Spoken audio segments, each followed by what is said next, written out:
315 metre लंबी और 18 floor building जितनी ऊंची। ये है MSC मेराविलिया क्रूज शिप, जो मॉडर्न शिपिंग इंडस्ट्री के लिए किसी रोल मॉडल से कम नहीं है।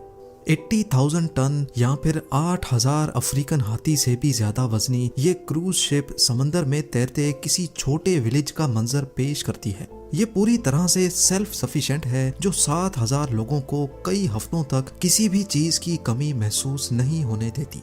2500 luxury sweets, casinos, fitness centre, open terraces, pools, water parks, dancing floors, restaurants और हत्ता के इसके अंदर एक पूरा शॉपिंग मॉल भी मौजूद है। इसकी कंस्ट्रक्शन में टोटल 1 अरब US डॉलर्स यानी कि 8,250 करोड़ रुपए और 60 लाख घंटों की मेहनत लगी, जो 450 इंजीनियर्स और हजारों वर्कर्स की दिन रात की मेहनत के सिवा मुमकिन नहीं था। शिपिंग कंपनी MSC ने इसकी डिजाइन और कंस्ट्रक्शन के लिए फ्रांस की एक कंपनी को कॉन्ट्रैक्ट दिया। उनकी रिक्वायरमेंट थी कि उनको एक ऐसी क्रूज शिप चाहिए जो स्टेबिलिटी में दुनिया की तमाम शिप से ऊपर हो, जो जब चले तो उसमें जरा सी भी वाइब्रेशन ना हो, उसमें कोई ऐसा मैकेनिज्म हो कि अंदर बैठे लोगों को सी सिकनेस या फिर मोशन सिकनेस भी ना हो। और सबसे बढ़कर MSC को ये पूरी क्रूज शिप सिर्फ 4 सालों के अंदर अंदर चाहिए थी। डेडलाइन से एक भी दिन ऊपर गया तो कंस्ट्रक्शन कंपनी को रोजाना 1 लाख यूरोस का जुर्माना अदा करना पड़ेगा। पर सवाल है कि इतने कम वक्त में ये मुमकिन कैसे होगा। ज़ेम टीवी की वीडियोस में एक बार फिर से खुशामदीद। नाजरीन, STX फ्रांस, जिनको इस स्टील के पहाड़ को खड़ा करने का चैलेंज सौंपा गया था, उनको इसकी कंस्ट्रक्शन के दौरान कई चैलेंजेस का सामना करना पड़ा। कुछ फीचर्स तो ऐसे भी थे जो शिपिंग इंडस्ट्री में पहली बार अटेम्प्ट किए जा रहे थे। 4 सालों की डेडलाइन में से मेराविलिया की प्लानिंग और डिजाइनिंग में ही 2 साल गुजर गए। 2015 में ऑफिशियली इसकी कंस्ट्रक्शन का आगाज हुआ, जबकि 2016 में इनको ये वेसल डिलीवर करनी थी। 150 हेक्टेयर्स बड़े सेंट नज़ेर शिपिंग यार्ड में हजारों स्टील की शीट्स मंगाई गई। 315 मीटर लंबी क्रूज शिप पर कौन से हिस्से में कौन सा पार्ट कितना बड़ा और किस शेप में होगा, ये डिजाइन पहले से रेडी थे। बस अब सिर्फ इनको काटना था और वही सबसे एक्यूरेसी वाला काम था। इसके लिए एक रोबोटिक आर्म की मदद ली गई। इस दौरान इनको एक शीट में से ज्यादा पीसेस काटने थे ताकि स्टील शीट की वेस्टेज कम से कम हो। ये इतना एक्यूरेसी वाला काम था कि इसको हाथों की मदद से करना इम्पॉसिबल था, क्योंकि अगर एक भी पीस में 1 मिलीमीटर का भी फर्क आया तो पूरी 2 सालों की मेहनत जाया हो सकती है। मेराविलिया को बनाने के लिए टोटल 3 लाख पीसेस चाहिए थे, वो भी अलग अलग शेप के।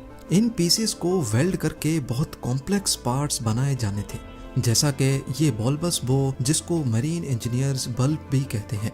ये बड़ी बड़ी शिप्स के बिल्कुल फ्रंट एंड पे लगता है, जो क्रूज के दौरान पानी को काटने में मदद करता है। अगर ये बल्बस बो ना हो तो शिप्स को ज्यादा ड्रैग का सामना करना पड़ता है, और ज्यादा ड्रैग का मतलब है कि ज्यादा फ्यूल इस्तेमाल होगा। बल्बस बो के अलावा शिप का हल बनाना भी एक बहुत ही कॉम्प्लिकेटेड टास्क होता है।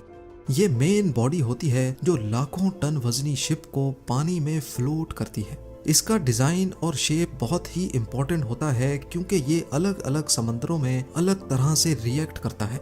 सॉफ्टवेयर की मदद से 150 हल डिजाइन्स बनाए गए और फिर एक एक को सिमुलेटर पे टेस्ट किया गया। ये सारी टेस्टिंग एक डमी शिप पे की गई, जिसमें जगह जगह सेंसर्स लगाए गए। कितनी स्पीड पे पानी की फोर्सेस का शिप पर क्या असर होगा, ये सारी टेस्टिंग करने के बाद जो हल सबसे स्टेबल था उसको सेलेक्ट किया गया। अब बारी थी मेराविलिया के सबसे इम्पोर्टेंट हिस्से यानी प्रोपेलर्स की। 20 मीटर ऊंचे ये स्टील के देव 80,000 टन वजनी क्रूज शिप को चलाने की ताकत रखते हैं। एक एक का साइज करीब डबल स्टोरी बिल्डिंग और वजन एयरबस A320 से भी ज्यादा है। ये electric motors total 4 crore watts के बराबर बिजली खर्च करती हैं। यानी ये इतनी ही पावर है जिससे 35,000 1.5 टन के एयर कंडीशनर्स चलाए जा सकते हैं। इन इंजन्स को खास तौर पे ऐसे डिजाइन किया गया कि ये किसी किस्म की भी वाइब्रेशंस पैदा ना करें, और अगर करें भी तो इनके अंदर स्पेशल वाइब्रेशन डैम्पिंग मटेरियल लगाया गया है। इंजीनियर्स का क्लेम है कि ये इंजन्स मेराविलिया को हर किस्म की वाइब्रेशन से पाक रखेंगे। अपनी टॉप स्पीड यानी 22.7 नॉट्स या फिर 42 किलोमीटर पर आवर की स्पीड पर क्रूज के दौरान भी अंदर बैठे पैसेंजर्स को ऐसे महसूस होता है जैसे वो बीच समंदर में किसी 5 स्टार होटल में बैठे हैं। MSC मेराविलिया की इलेक्ट्रिसिटी रिक्वायरमेंट्स की बात की जाए तो इसमें पूरा पावर स्टेशन इंस्टॉल करने का फैसला किया गया। ये एक तरह का तैरता हुआ विलेज है जिसमें 7,000 लोग कम से कम भी 7 दिनों के लिए रहते हैं।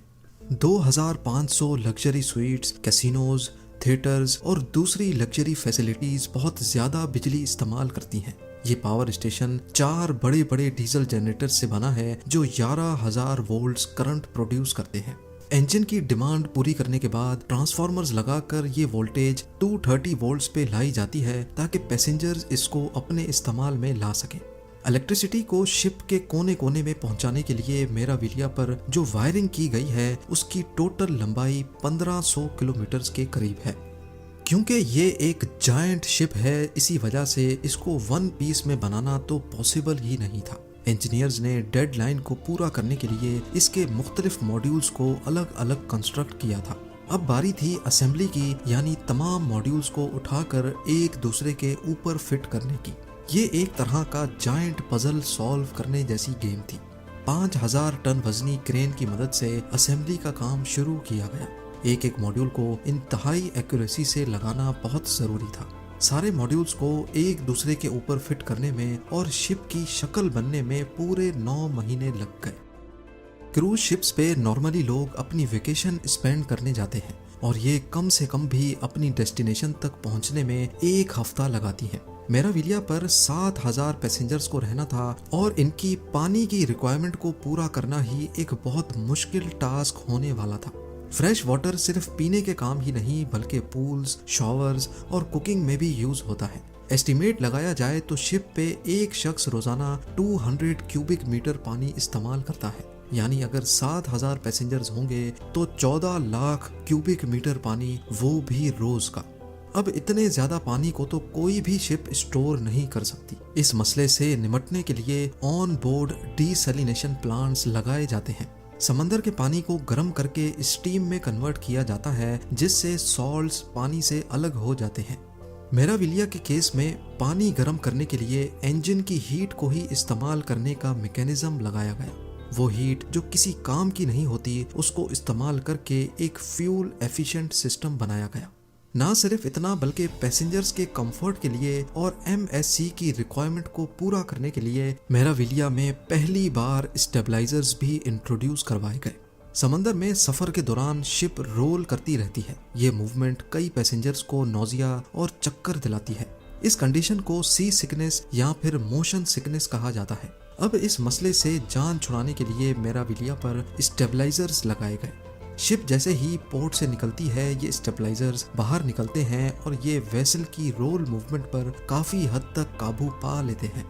यूं समझ लें कि ये एक तरह के ऑटोमेटिक शॉक एब्जॉर्बर्स हैं जो वक्त की बहुत ज्यादा जरूरत थी।